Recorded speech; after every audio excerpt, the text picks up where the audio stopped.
बउआ भाग मत हुई दैया जवाब सुनला हो मदना भैया रे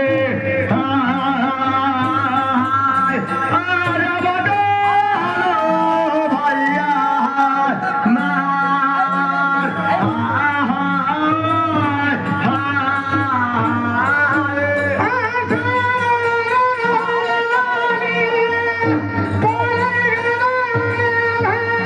Hey!